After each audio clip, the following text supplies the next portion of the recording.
What are protests all about?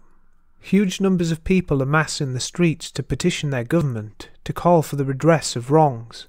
Well, does it work? When it does, it seems the scale isn't the determinant. The Iraq War protests were immense in scale, and yet they did absolutely nothing whatsoever. They didn't even budge foreign policy under Bush and Obama an inch. Sometimes protests are also meaningless, and merely serve to affirm an ideology, such as the Women's March. It's basically public masturbation. Other times protests erupt into violence and chaos, as we've seen recently. I have a pretty high threshold for when violence is justified, and certain protests can be classified differently than others for sure. Although documents like the US Constitution put the right to assemble and petition the government in the same box as freedom of speech and the press, they do so with the caveat that such actions remain peaceful. While the government can absolutely refrain from targeting people for their words, any protest necessarily requires things like permits and management for logistical reasons. As the movement of one group of people on a street or road directly interferes with the movement of other people who wish to use the byways for other, perhaps more mundane purposes. Violent uprisings against a tyrannical state can be justified. Everyone has their breaking point after all, but there will never be an objective definition of tyranny, so you need to impose your own morality onto that decision with confidence. The level of focus and the level of violence, and also how that violence is directed, and also the progress towards aims all matter to me when I assess the right or wrong of these actions. I will use 3 recent protests or uprisings as examples: BLM, YellowVests, and the Hong Kong situation.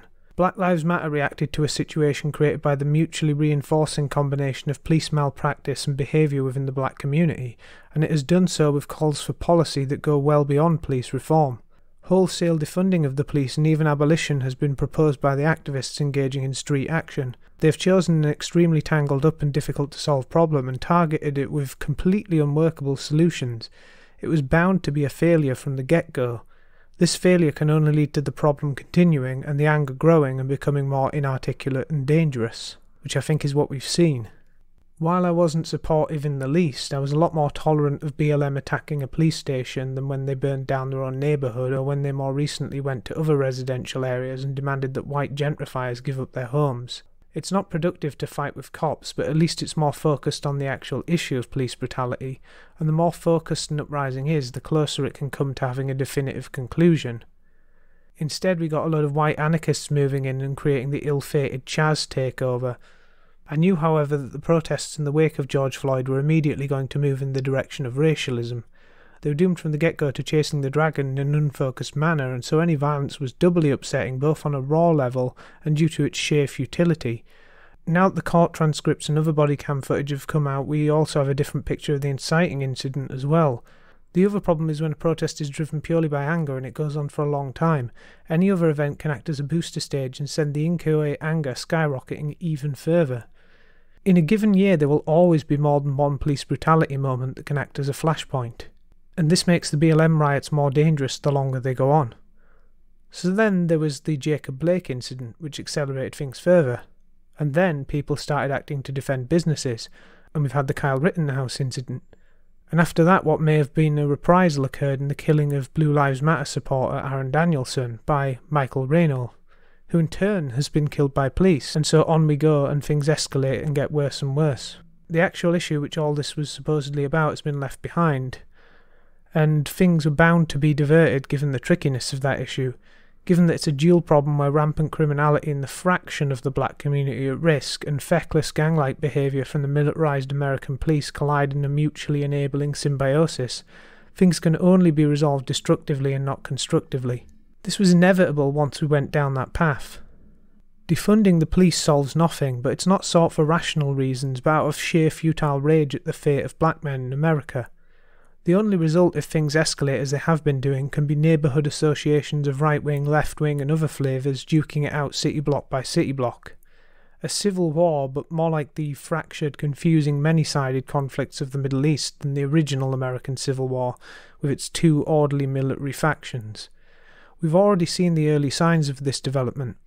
The best case scenario for BLM is that it somehow, hope against hope, burns itself out without an escalation in behaviour, but that already seems too late, as it started with business districts being attacked but is now rapidly heading towards severe conflict in residential areas. Donald Trump has so far threatened it, but as has happened under other riot situations such as the LA riots, the Insurrection Act may have to actually be brought in force. Now for the YellowVests. With the YellowVests there was a lot of trashing of the streets and fights with the security forces, but at first I was very supportive because I believed Macron was passing concrete policies that were ruinous to the French public. A lower end goal would have been Macron rescinding his fuel tax and other measures, but then a higher end goal would have been to get Macron to resign. The lower end goals were achieved in that the fuel tax rise was frozen and Macron responded by proposing new economic measures.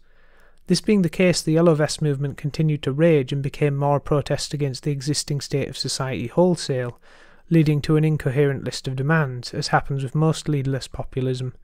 Getting Macron to step down was a major point of agreement.